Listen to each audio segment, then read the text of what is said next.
Hey everybody, how's it going? I wanted to weigh in today my opinions on the Charlie Kirk steel neck theory, I guess you'd call it, where they're saying he was shot in the neck with a 30-06 and the bullet was found lodged right underneath the skin. Now, I have a really hard time believing that just based on my past experiences. I've done some shooting, target shooting, hunting in the past. And one thing that leads me to my feelings on this is the fact that years ago, like 30 years ago, we were living down in the Uwharrie Mountains below Asheboro. And I went out in the backyard one day. I was target shooting with a Ruger 1022.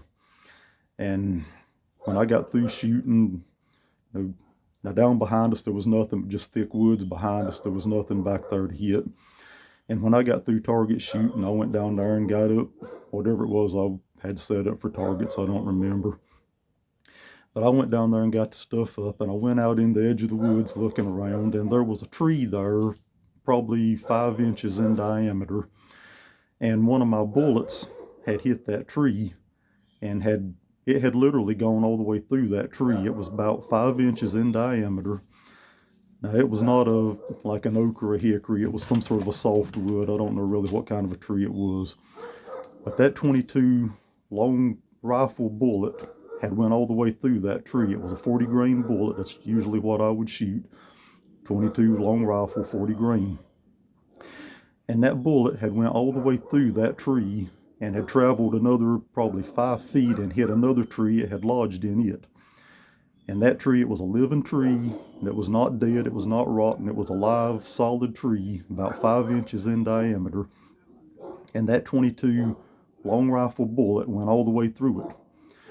Now, granted, I was closer to that tree than what they say the shooter was to Charlie Kirk, but still, a 30-06, that is a high-powered rifle.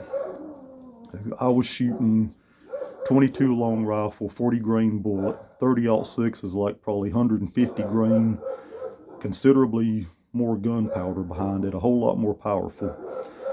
And we're to believe that that bullet hit him in the neck, and they said they found it lodged right underneath the skin. I can't buy that. A man's neck, there's not a lot of structure in here. There's not a lot of muscle. There's some ligaments, some tendon, blood veins, arteries. There's not a lot of structure in there to stop a bullet. Your neck bone is made up of vertebrae. There's sections, ligaments there. You can find videos, people shooting, cow femurs with 30-06s, and it's blowing those bones apart. Those 30-06 rounds, they go through steel.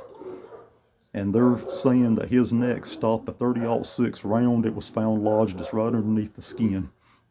And I just can't believe that based on what I've seen in the past, especially considering the fact I've seen 22 long rifle go through, basically about 5 inches of solid wood go through a tree trunk. The story's just not making sense to me.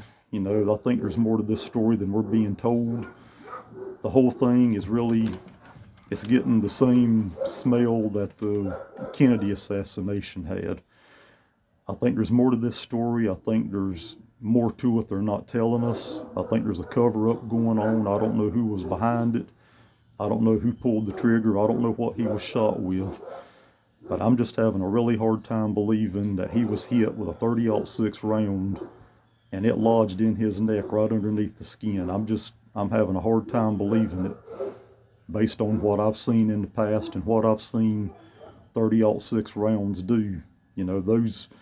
That's a popular round for deer hunters, and they'll drop a white-tailed deer, at the drop of a hat.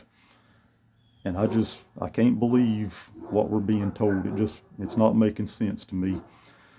Maybe the truth will come out. Maybe we will find out what really happened. But right now, it's kind of got the same smell, the same air as the Kennedy assassination had.